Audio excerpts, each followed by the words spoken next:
قال، اس پر جبرائیل نے کہا اذا فعلت ذلك فانا مسلم، کہ نبی بتائیے میں یہ کام اگر کر دوں جو آپ نے بتائے ہیں تو پھر میں مسلمان شمار کیا جاؤں گا؟ قال اذا فعلت ذلك فقد اسلمت، تو حضور نے فرمایا ہاں جب تم یہ شرائط پوری کر دو تو تم گویا کہ اسلام لے آئے۔ اس کے بعد وہ کہتے ہیں فحدثنی مل ایمان، اب مجھے بتائیے ایمان کیا ہے؟ قال الایمان ان تؤمن باللہ والیوم الآخر والملائکۃ والکتاب والنبیین وتؤمن بالموت وبالحیاۃ بعد الموت وتؤمن بالجنۃ والنار والحساب والمیزان وتؤمن بالقدر کلہ خیرہ وشرہ۔ اب یہاں ایمانیات کی بہت تفصیل آئی ہے۔ ایمان یہ ہے کہ تو ایمان لائے اللہ پر، قیامت کے دن پر، فرشتوں پر، کتابوں پر، نبیوں پر، اور تو موت پر یقین رکھے اور موت کے بعد کی زندگی پر یقین رکھے، اور تو جنت اور دوزخ اور حساب اور میزان ان سب کو مانے، وتؤمن بالقدر کلہ خیرہ وشرہ، اور تقدیر پر ایمان رکھے کہ اس کا خیر ہو یا شر اللہ کی طرف سے۔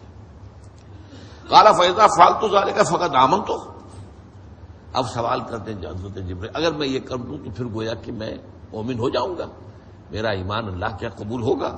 قال فاذا فعلت ذلك فقد آمنت، ہاں اگر تم یہ کر دو تو پھر تم ایمان لے آئے۔ اب یہ جو فرق و تفاوت سامنے آ رہا ہے اس کو ذہن میں رکھیے کہ ایسنس میں فرق نہیں ہے، لیکن یہ کہ الفاظ کے اندر فرق ہے، اور اس میں جو سب سے زیادہ مقبول ترین روایت ہے وہ حضرت عمر سے ہے رضی اللہ تعالی عنہ، جو ہم نے تفصیل سے پچھلی مرتبہ جس کا پورا ترجمہ پڑھا ہے۔ اب یہاں پر جو اسلام اور ایمان کے مابین جو بحث پیدا ہوتی ہے، اسلام کیا ہے، ایمان کیا ہے، دونوں مرتبہ سوال تو یہی ہے۔ اس میں چند موٹی موٹی باتیں جو ہیں وہ جان لینی چاہیے۔ بعض باتوں کا ذکر میں اس سے پہلے کر چکا ہوں، اس کا اعادہ ضروری ہے۔ نمبر ایک یہ کہ یہ قرآن مجید میں یہ دونوں الفاظ مترادفات کے طور پر استعمال ہوئے، مسلم مومن، مومن مسلم۔ اسلام کا تعلق انسان کے ظاہری اعمال سے ہے، ایمان کا تعلق قلبی یقین سے ہے۔ اب جس شخص کو یہ دونوں حاصل ہوں، عمل میں اسلام کی پابندی، شریعت کی پابندی، اور دل میں اللہ پر اور تمام ایمانی جو ہیں امور ایمانیہ ان پر یقین، تو اب اسے مسلم کہہ لو، مومن کہہ لو۔ Call the rose by any name it will smell as sweet, گلاب کے پھول کو نام کوئی بھی دے دو اس کی خوشبو تو وہی رہے گی۔ اسی طرح اس میں اس کو مسلم اور مومن کہہ دینے میں کوئی فرق واقع نہیں ہوتا۔ پھر دوسرا اصول میں نے آپ کو یہ بتایا تھا کہ یہ چند ان جوڑوں میں سے ہے اصطلاحات کے، ایک جوڑا یہ ہے اسلام اور ایمان، ایک ہے نبی اور رسول۔ یہ جوڑے جو ہیں یہ مترادف بھی ہیں اور مختلف المعنی بھی ہیں۔ تو اصول جو علماء کا ہے وہ کیا ہے؟ اذا اجتمع تفرقا، جب یہ ایک ہی جگہ پر آئیں ایک دوسرے کے مقابل میں تو اس میں فرق ہو جائے گا، اس کا مفہوم کچھ اور، اس کا مفہوم کچھ اور۔ وَإِذَا تَفَرَّقَ، اور مختلف متفرق مقامات پر ذکر ہو رہا ہو تو ان کا مفہوم تقریباً ایک کا مترادف ہوگا۔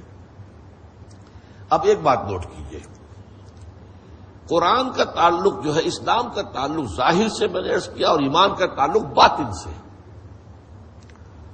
اور دوسری طرف ہم ایک بات یہ کہہ سکیں گے کہ اسلام کا تعلق اس دنیا سے ہے۔ اس دنیا میں کسی کا مسلمان سمجھا جانا اس کا دار و مدار اسلام پر ہے، ایمان پر نہیں ہے۔ کیوں؟ ایمان تو ایک قلبی حقیقت ہے، اس کو کیسے ویریفائی کریں گے آپ؟ بہت اہم نکتہ یہ ہے، کسی کے ایمان کا یا مومن نہ ہونے کا فیصلہ اس دنیا میں ہم نہیں کر سکتے۔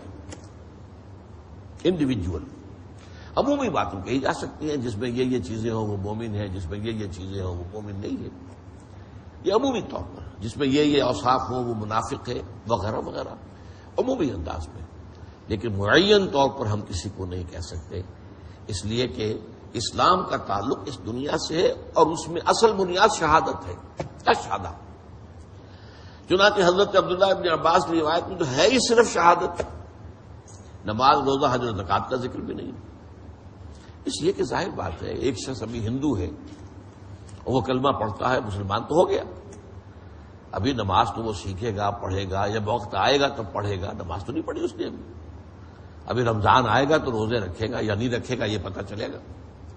لیکن اس وقت وہ مسلمان صرف کلمہ شہادت کی بنیاد پر ہے. تو ان دی فائنل انالیسس بات جو ہے اسلام کی وہ شہادت کے اوپر مبنی ہے. ٹیسٹیفائی کرنا، اٹیسٹ کرنا. I testify that there is no God except Allah and that Muhammad sallallahu alaihi wasallam is his bondsman and messenger. یہ جو ٹیسٹی منی ہے یہ اسلام کی جڑ اور بنیاد ہے. کسی کو مسلمان سمجھنا اس پر اس کا دار و مدار ہے. ہاں کوئی شخص ہمارے سامنے آتا ہے اور وہ کہتا ہے اشہد ان لا الہ الا اللہ واشہد ان محمد رسول اللہ، ہم یہ نہیں کہہ سکتے کہ تو مسلمان نہیں ہے، تو مومن نہیں ہے، چاہے قرائن موجود ہوں، سرکمسٹانشل ایویڈنس نظر آ رہا ہو، تب بھی نہیں کہہ سکتے. یہ بات اچھی طرح نوٹ کر لیجیے. اس لیے کہ دار و مدار قول. ہاں بعد میں اگر معلوم ہوا کہ یہ بدبخت تو قرآن کو تو مانتا ہی نہیں تو اس کی تکفیر کی جائے گی. اب یہ علیحدہ فینومینن ہو جائے گا. جب یہ معلوم ہوا کہ ضروریات دین میں سے کسی چیز کو نہیں مانتا، اشہد ان لا الہ الا اللہ واشہد ان محمد رسول اللہ میں تو قرآن کا ذکر تو نہیں ہے. جب ہمیں اور کچھ معلوم اس کے بارے میں نہیں ہے اور یہ شہادت ہے تو ہم یہ نہیں کہہ سکتے کہ تم مومن نہیں ہو، ہم کافر نہیں کہہ سکتے. ہاں اس کے بعد سیکنڈریلی اگر علم میں آتا ہے کہ اس کے یقینیات کے اندر بھی ایمانیات کے اندر بھی کوئی اہم ترین چیز جو ہے وہ ساقط ہے، ختم نبوت کا قائل نہیں ہے، نبوت کے اجرا کا قائل ہے، اب اس کی تکفیر کی جائے. اور یہ اتنا اہم واقعہ ہے، نوٹ کیجئے کہ اس پر قرآن مجید کی ایک آیت بھی ہے، سورہ نساء آیت نمبر 94. ہوتا کیا تھا کہ جب مسلمان مجاہدین باہر نکلتے تھے جہاد کے لیے، اب کہیں پر کوئی شخص آیا میرا، اس نے کہا السلام علیکم ورحمۃ اللہ وبرکاتہ، گویا کہ اس نے اپنا اسلام ظاہر کیا کہ میں مسلمان ہوں. اب یہاں انہیں خیال آ رہا ہے کہ اس کے پاس بڑا مال ہے، ہم کہہ دیں نہیں تم ایسے ہی ہمیں دھوکہ دینے کے لیے کہہ رہے ہو ہمیں مسلمان ہو، مومن نہیں ہو تم. اس کو روک دیا گیا. یا ایھا الذین آمنوا اذا ضربتم فی سبیل اللہ فتبینوا ولا تقولوا لمن القى الیکم السلام لست مؤمنا. اہل ایمان جب تم اللہ کی راہ میں نکلو تو دیکھو تحقیق کر لیا کرو، اور کسی ایسے شخص کو جو تمہارے سامنے سلامتی پیش کرے، اسلام پیش کرے یا تمہیں سلام کرے، اسے تم یہ ہرگز نہیں کہہ سکتے کہ تم مومن نہیں.